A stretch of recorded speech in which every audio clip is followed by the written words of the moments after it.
دینی مسائل جاننے کے لیے اس چینل کو سبسکرائب کریں۔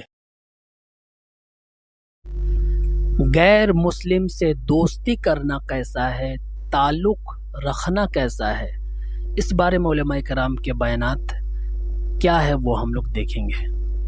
دوست ہے، اس سے کتنا تعلق رکھ سکتے ہیں، سلام دعا کا تعلق رکھ سکتے ہیں، زیادہ فری ہونے کی کوشش نہیں کرنی چاہیے۔ میں یہ نہیں کہہ رہا کہ دشمنی کریں، اس سے اچھا سلوک بھی کریں۔ قرآن میں صاف طور پر اللہ تعالیٰ کا سورہ ممتحنہ میں ارشاد ہے، لا ينهاكم الله عن الذين لم يقاتلوكم في الدين ولم يخرجوكم من دياركم ان تبروهم، کہ جنہوں نے تمہیں، جو اسلام دشمن نہیں ہے، اس آیت کا خلاصہ یہ ہے کہ جو غیر مسلم اسلام دشمن نہیں ہے تو اللہ تمہیں ان سے حسن سلوک سے منع نہیں کرتا، بلکہ تمہیں چاہیے کہ ان سے حسن سلوک کرو۔ تو بھائی ان کو گفٹ بھی دے سکتے ہیں، دعوت بھی کر سکتے ہیں، کھلا پلا بھی سکتے ہیں، لیکن زیادہ گہرا تعلق کے ان کے ساتھ رہنا، چونکہ بری صحبت کا انسان پہ اثر پڑتا ہے، تو جب آپ غیر مسلموں کے ساتھ زیادہ ٹائم گزاریں گے تو آپ کے دل میں اسلام کی اہمیت کم ہو جائے گی۔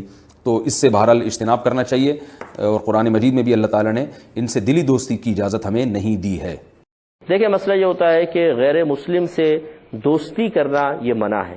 ہمارا مذہب اسلام انسانیت کے ناطے غیر مسلم کی مدد کی بھی اجازت دیتا ہے، ان کے ساتھ حسن سلوک کی اجازت دیتا ہے۔ یہ نہیں ہے کہ کوئی غیر مسلم آ رہا ہو تو آپ نفرت سے چہرہ پھیر کے چلے جائیں، وہ ہاتھ بڑھائے آپ ہاتھ نہ ملائیں، وہ کھانے کے لیے بیٹھے آپ اٹھ کے نکل جائیں۔ ہمارا مذہب اس چیز کا نہیں کہتا ہے، لیکن ہمارا مذہب اس چیز سے ضرور منع کرتا ہے۔ قرآن میں جا بجا اللہ تبارک و تعالیٰ نے منع فرمایا کہ کفار سے دوستی نہ کی جائے۔ دوستی کا مطلب یہ ہے کہ قلبی میلان شدت کے ساتھ ان کی طرف ہو، اکثر اٹھنا بیٹھنا ان کے ساتھ ہو، زیادہ وقت ان کے ساتھ گزارا جائے۔ اور اس کی بھی ایک وجہ ہے، کوئی غیر مسلم سن رہے ہوں تو ناراض نہ ہوں کہ جی مذہب اسلام کیا اس طرح ہمیں منع کر رہا ہے۔ وجہ اس کی ایک ہے، وجہ اس کی یہ ہے کہ غیر مسلم ایک بڑی خطا کر رہا ہوتا ہے۔ وہ خطا یہ ہے کہ وہ اللہ تبارک و تعالیٰ کو جھوٹا کہہ رہا ہوتا ہے، کیونکہ اللہ تعالیٰ نے قرآن واضح طور پہ قرآن میں ارشاد فرما دیا کہ نبی کریم صلی اللہ علیہ وسلم میرے آخری رسول ہیں اور قرآن آخری کتاب ہے، لیکن کافر کہتا ہے میں نہیں مانتا ہوں، گویا کہ یہ غلط بات ہے، تو اس نے اللہ کو غلط کہہ دیا۔ اس طرح قرآن بھی یہ کہتا ہے، وہ قرآن کو غلط کہتا ہے۔ نبی کریم صلی اللہ علیہ وسلم نے یہی باتیں کہیں، لیکن کافر اس کو بھی نہیں مان کر ہمارے نبی کو بھی غلط کہتا ہے۔